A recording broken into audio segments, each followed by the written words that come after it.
Okay, I am Maggie and I will be presenting the first half of our semester-long project where we talk about 4 different Brazilian music styles. I will be focused on samba and lundu. So let's get into it. Samba is a lively Afro-Brazilian dance that originated from African slave dances of the Brazilian sugarcane plantations. This style of music and dance has the majority of its influence from African slaves and the music they brought to Brazil during the slave trade. It is a rhythmic dance in syncopated 2/4 time played mainly by strings and percussion. The roots of samba trace back hundreds of years, back to when African slaves were brought to Brazil. Even before the Portuguese came to Brazil, they were fascinated by African dancers and musicians. During the 1400s, the Portuguese pushed down the west coast of Africa in search of a sea route to India.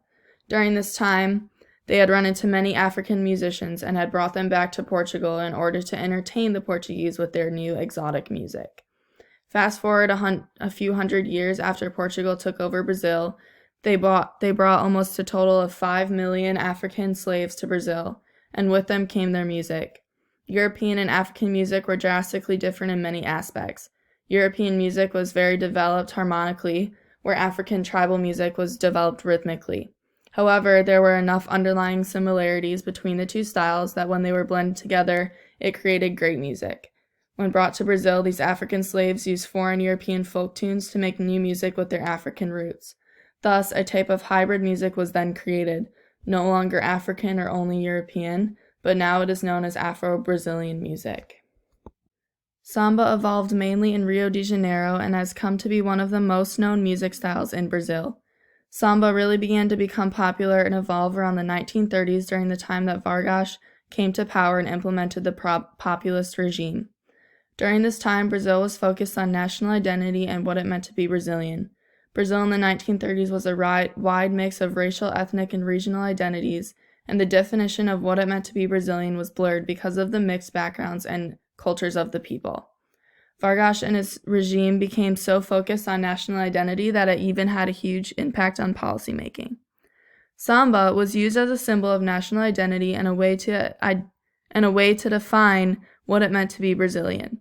Exaltation Samba, a nationalist version of samba, arose during this time, played a huge role in defining Brazilian identity. It was a type of samba that praised Brazil and told a happy success story about the country in order to portray the country in a good light. Take some time to listen to Desayuno Aquarelia do Brazil. I'm not really sure how to pronounce that. And answer these questions. How do they portray Brazil in the video, and what do they make Brazil sound like in the lyrics?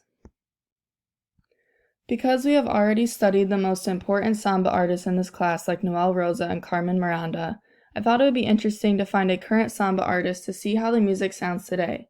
I chose Sergio Mendes, a mainly bossa nova singer who also incorporates jazz and funk into his songs for a more pop culture music style.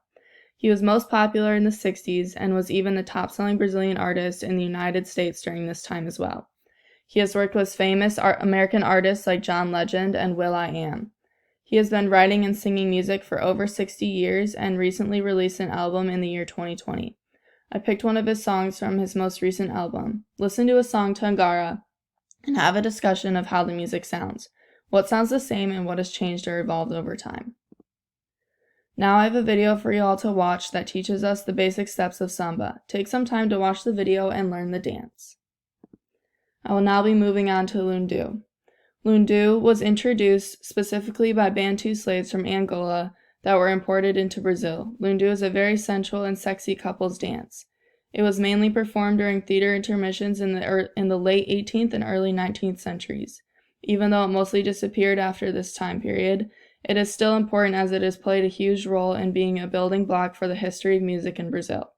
Lundu is known for its syncopated rhythm layered with harmonies and strung chords from the guitar. The lundu was originally a ring dance performed by African slaves with the help of percussion, but as it evolved, the guitar and piano had been added to the music.